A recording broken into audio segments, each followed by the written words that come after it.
மாநகர சபையினை எமது இலங்கை தமிழரசு கட்சியானது பொறுப்பேற்றதன் பிற்பாடு எமது மாநகர சபையினால் நாங்கள் பல்வேறுபட்ட அபிவிருத்தி திட்டங்களை செய்து வருகின்றோம்.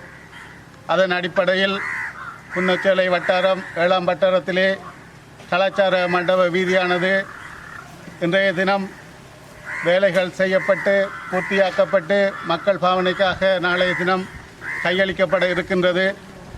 அந்த வகையில் இந்த வட்டாரத்தினை பிரதிநிதித்துவப்படுத்துகின்ற கௌரவ உறுப்பினர் ரகு அண்ணனின் வேண்டுகோளுக்கு இணங்க இந்த வீதியானது புனரமைக்கப்பட்டு நாளைய தினம் மக்களிடம் கையளிக்கப்பட இருக்கின்றது. இது மாத்திரமல்ல, இன்னும் பல்வேறு வீதி அபிவிருத்தி திட்டங்கள் நமது மாநகர சபையினாலே தொடர்ச்சியாக நடைமுறைப்படுத்தப்பட்டு கொண்டிருக்கின்றது. அது மாத்திரமல்ல, எமது மாநகரத்தினை அழகுபடுத்தும் வேலை திட்டமும் நடைபெற்று கொண்டிருக்கின்றது. ஆனால் முகநூல் வலைத்தளங்களிலே ஒரு சில விமர்சனங்கள் எமது மாநகர சபைக்கு எதிராக சில நபர்களினால் வெளிக்கொண்டு வரப்பட்டு கொண்டிருக்கின்றது. அதற்கு காரணம் ஒன்று அரசியல் ரீதியான காழ்ப்புணர்ச்சி, மற்றையது அவர்களது முகநூல் புத்தகங்கள் ஃபேமஸ் ஆக வேண்டும் என்பதற்காக ஒரு சில தனிப்பட்ட நபர்களின் அந்த விடயம் பெரிதாக்கப்பட்டு கொண்டிருக்கின்றது. ஆனாலும் நமது மாநகர சபையினால் செய்யப்படுகின்ற அபிவிருத்தி திட்டங்களை செயல்முறைகளை வெளிக்கொண்டு வருவதற்கு அவர்களது முகப்புத்தகத்திலே அப்படியான திட்டங்களை நாம் காணக்கூடியதாக இல்லை. ஆகவே அவர்களது தனிப்பட்ட விடயங்களால் தான் இவ்வாறான விடயங்களை அவர்கள் எமது மாநகர சபைக்கு எதிராக அவர்கள் தெரிவித்துக் கொண்டிருக்கிறார்கள். அவர்களிடம் நான் அன்பாய் ஒரு விடயத்தினை முன்வைக்க விரும்புகின்றேன். இந்த மாநகர சபை எல்லைக்குட்பட்ட பிரதேசங்களிலே இடம்பெறுகின்ற குறைகளை கண்டுபிடிக்க வேண்டியது அல்லது அதனை கண்டுபிடித்து உரியவர்களிடம் அதனை அவர்கள் முதலில் தெரிவிக்க வேண்டும். அதனையும் மீறி அந்த விடயங்கள் சரி செய்யப்படாவிட்டால் தான் முகநூல் பக்கங்களிலே அந்த அப்படியான விடயங்களை குறிப்பிட்டால் அது உகந்ததாக அமையும். அதற்கு மாறாக உடனே அந்த முகப்புத்தகத்திலே இப்படியான பதவிகளை இடுவதை நான் வன்மையாக கண்டிக்கின்றேன்.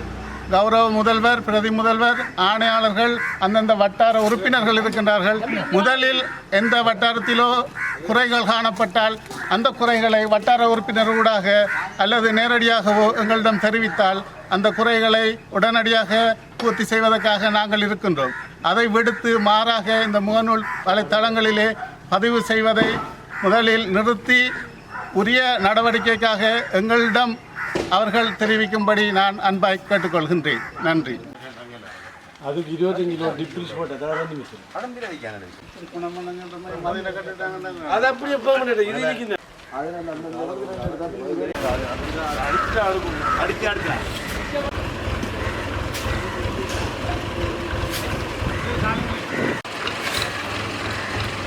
எல்லாமல்ல காளியம்மாளை வணங்கி, உண்மையில் இந்த வீதியானது பன்னெடுங்காலமாக கிரவல் வீதியாகத்தான் காணப்பட்டிருந்தது.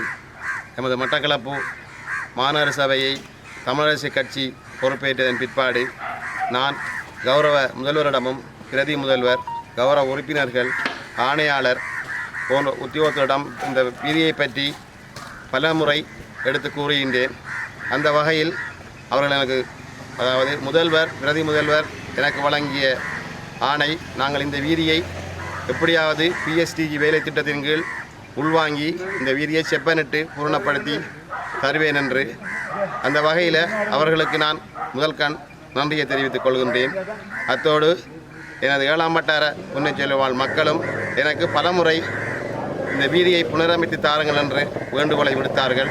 அந்த மக்கள் வேண்டுகோளை செவிமடுத்து தான் நான் இந்த வீதியை புனரமைக்க வேண்டும் என்று முடிவெடுத்து கௌரவ முதல்வர், பிரதி முதல்வரிடம் கூறியிருந்தேன்.